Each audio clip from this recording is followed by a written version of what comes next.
le chant du départ. Dansons, chantons, guerriers, nous aurons la victoire. Le Huron ne sait plus que prier à genoux. Allons boire son sang, dans son crâne allons boire. Le Manitou nous aime, il veillera sur nous. Au fond de sa cabane, un jongleur solitaire, dans l'ombre de la nuit, a consulté les vieux. Son oreille attentive, attachée à la terre, a senti tressaillir les os de nos aïeux. Femme, à votre épaule attachée la nagane, dès que se glisseront les rayons matiniers, que le vieillard sans force, assis dans la cabane, invente des tourments pour tous nos prisonniers. Du sang des ennemis, notre lèvre est avide. Nos pieds sont plus légers que les pieds du chamois. Sous leur toit glissons-nous. La vengeance nous guide. La vengeance, guerrier, c'est le plus cher des droits. Nos forêts ont toujours, sous leurs immenses dômes, des silences de mort, des ténèbres de nuit. Glissons sous les rameaux comme de noirs fantômes, tels les serpents rusés. Glissons, glissons sans bruit. Guerre et mort aux amis de ces pâles visages, que l'esprit du grand lac a poussé sur nos bords. Ils n'auront plus jamais de nos vastes rivages que le sable qu'il faut pour enterrer leur corps. Guerriers, vous tomaques, jusqu'à la rivière, emportez les canaux sur votre bras nerveux. Honneur à l'Iroquois dont la main meurtrière du crâne des vaincus arrache les cheveux.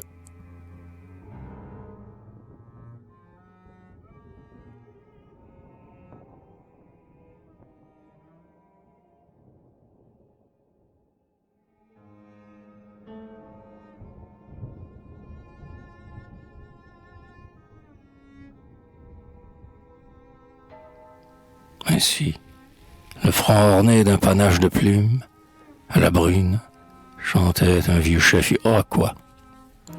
Il dansait en chantant, comme un fer sur l'enclume. Sur son dos large et nu bondissait un carquois. Alors se fit entendre une voix infernale, puis un rire éclata venant l'onde de ses doux. La forêt s'étordit comme sous la rafale, et l'on vit s'envoler le nocturne hibou. Et la troupe sauvage, enflammée, écumante, la haine dans le cœur, s'éloigne des cantons.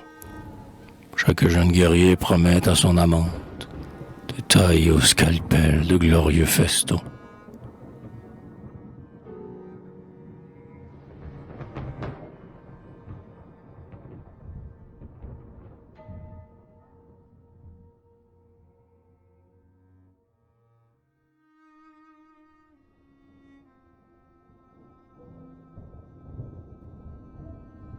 Sur le fleuve, nage, nage, guerrier, de tes sueurs prodigues, fais gémir l'aviron.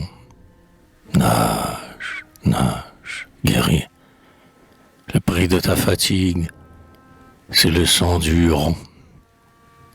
Sois-nous propice, esprit du fleuve, guide sûrement nos canaux.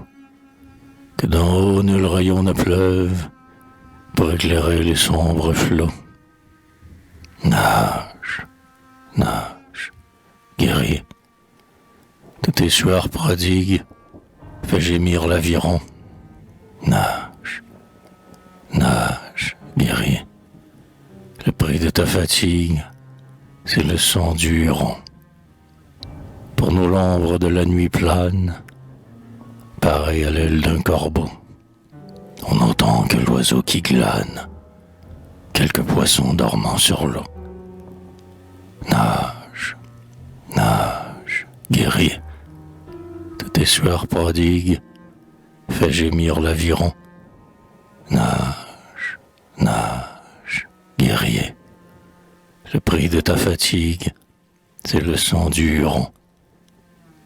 Nos canots volent sur la lame, comme les chevreaux dans les bois. Ils sont légers comme une flamme, et les flots dansent sous leur poids. Nage, nage, guerrier, tes sueurs prodigues, fais gémir l'aviron. Nage, nage, guerrier, le prix de ta fatigue, c'est le son du huron. Passons, car nul feu ne rayonne dans les villes où dorment les blancs. Tu vois rocher qu'elle couronne, la nuit a ceinturé les flancs. Nage, nage, guerrier, de tes sueurs prodigues, fais gémir l'aviron. Nage, nage, guerrier, le prix de ta fatigue, c'est le sang du huron. Passons avant que l'aube vive n'éveille les flots endormis. Passons, abordons la rive où sont cachés nos ennemis. Nage, nage, guerrier, de tes sueurs prodigues, fais gémir l'aviron. Nage, nage, guerrier, le prix de ta fatigue, c'est le sang du huron.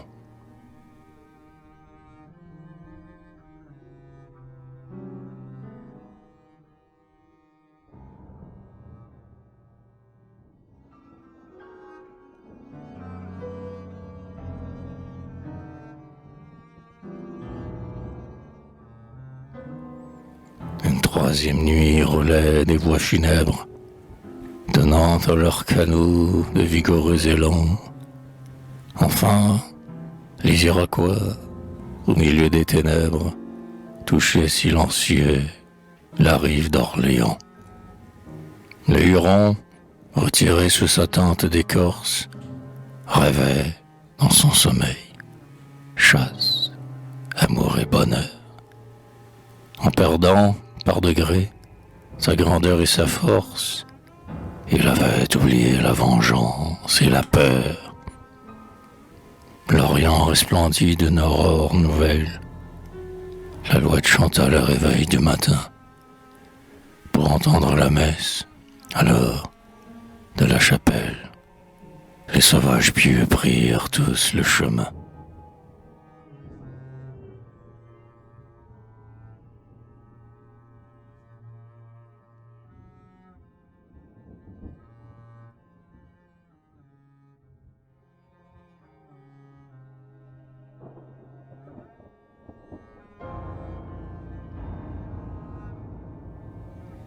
La prière des Hurons.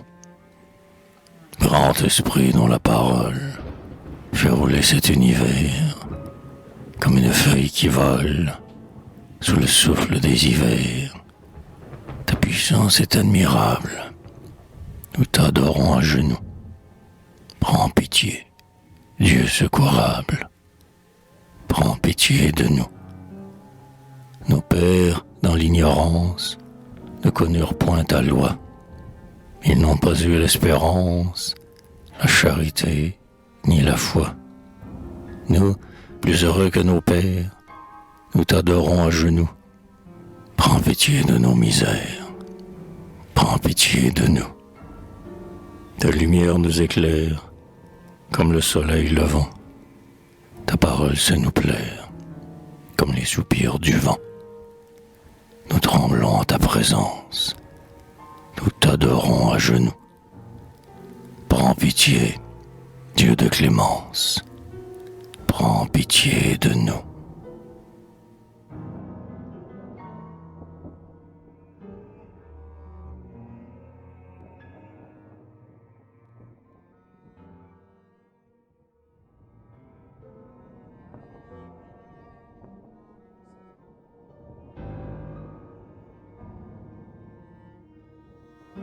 La dernière heure. Mille insectes vêtus de transparents corsages luisent comme des fleurs sur le sillon fumant.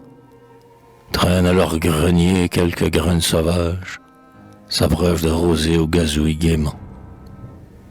Les rameaux de la vigne, où circule la sève, versent l'ombre autour d'eux, sur le champ diapré. Et le trèfle odorant avec grâce relève, au milieu du gazon, son beau front emporpré.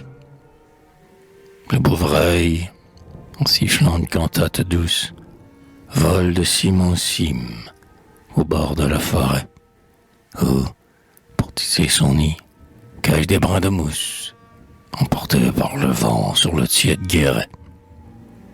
Le huron matineux, que la sueur inonde, ensemence leur chant, sans autre anxiété que celle de savoir si la glèbe féconde sera jaune d'épis au soleil de l'été.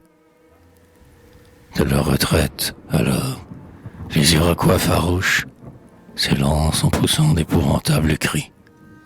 La flamme est dans leurs yeux, l'outrage dans leur bouche. Ils cernent les Hurons désarmés et surpris. Dans cet affreux combat, c'est l'autour qui se noie dans le sang généreux des timides agneaux. C'est le tigre altéré qui déchire et qui broie, les cerfs inoffensifs qui boivent au ruisseau.